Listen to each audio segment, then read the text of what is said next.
Hola estudiantes de segundo año de bachillerato, sean bienvenidos a la clase de estudios sociales y cívica de este día en la cual continuaremos desarrollando los contenidos de repaso. Este día corresponde el contenido número 3, el cual se titula Fin de la bipolarización del mundo, la URSS y Estados Unidos.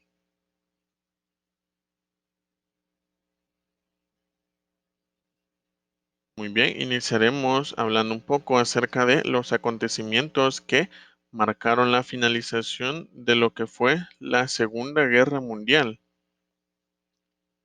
En 1941, la guerra se había vuelto un conflicto global. Los acontecimientos que marcaron su finalización fueron muchos. Algunos de ellos son, en primer lugar, cuando los ejércitos aliados, es decir, Francia, Inglaterra, Estados Unidos, en 1643 invadieron Sicilia.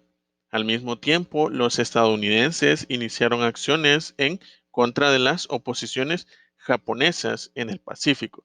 Recordarán ustedes aquellas bombas atómicas que trajeron innumerables cantidades de pérdidas materiales y humanas principalmente.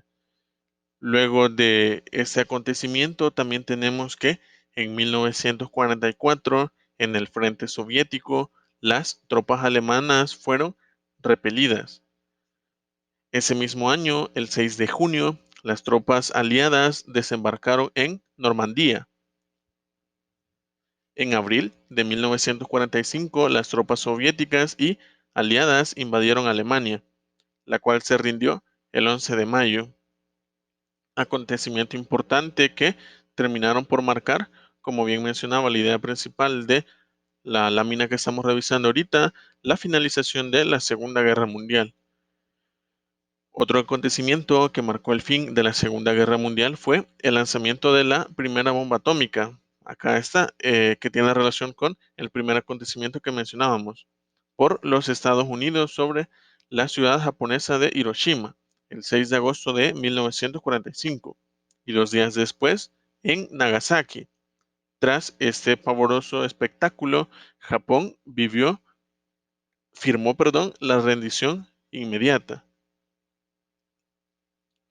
Luego tenemos el acontecimiento de que el producto de la finalización de la guerra fue el mundo bipolar, dando inicio a la Guerra Fría, es decir, el mundo, viéndolo desde un punto de vista general, comenzaba a tomar dos bandos.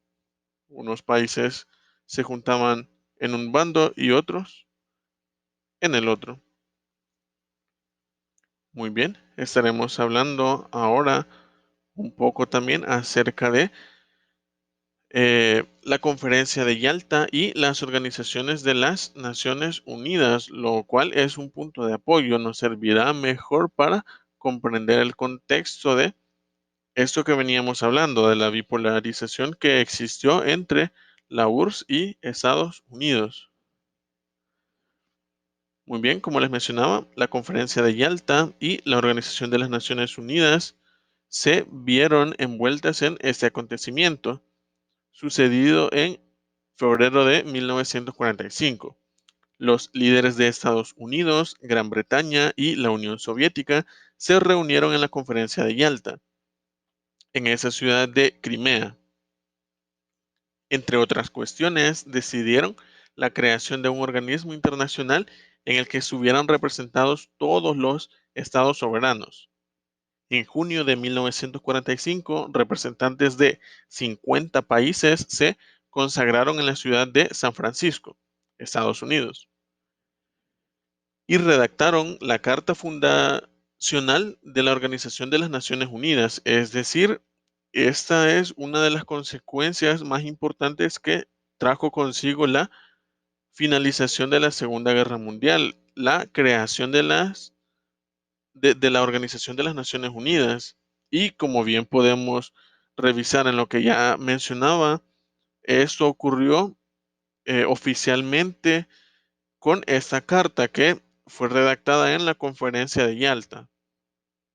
Dicha organización emitió en 1948 la Declaración Universal de los Derechos Humanos, es decir, luego de la creación de la Organización de las Naciones Unidas, dicho ente eh, en 1948, como ya mencionaba, terminó emitiendo lo que fue la Declaración Universal de los Derechos Humanos, que aún está vigente y aún es aplicable en su totalidad en nuestros días. Eso sí, también hay que mencionar que algunos países no son firmantes, no lo firmaron en aquel entonces y aún en la actualidad no pertenecen a ese ente regulador de las Naciones Unidas que ya estuvimos mencionando. Recientemente, en el 2008, se celebró el 60 aniversario de dicha declaración, que en el 2018 ya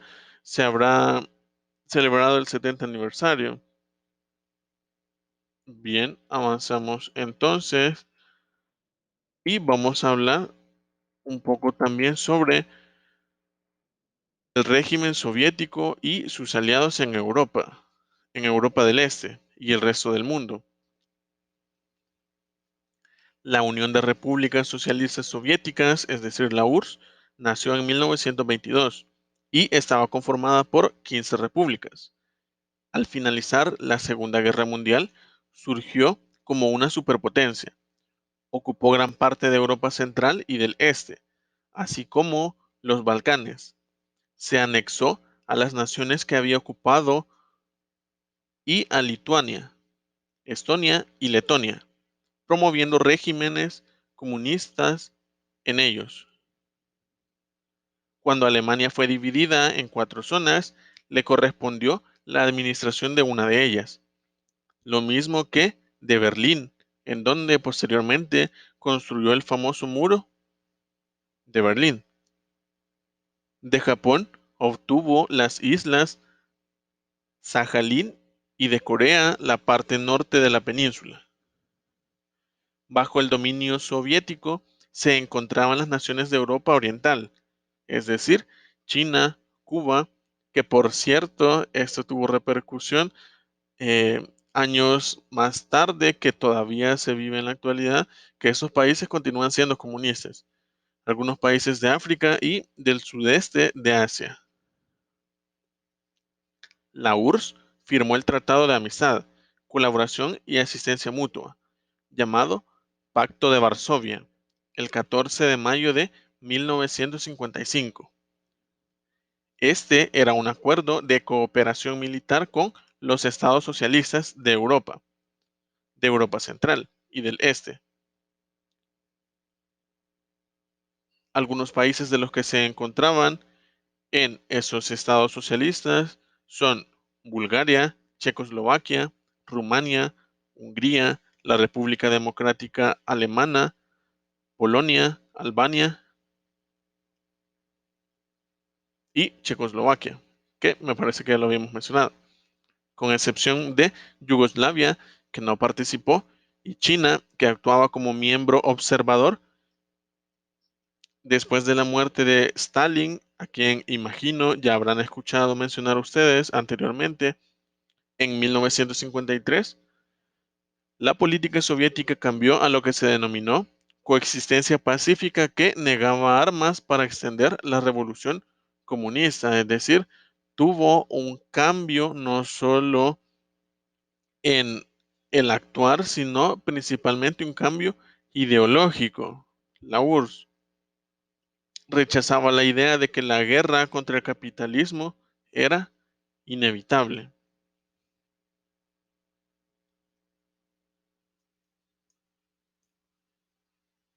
Muy bien, nos quedamos hasta aquí entonces. Nos vemos en la próxima clase. Adiós.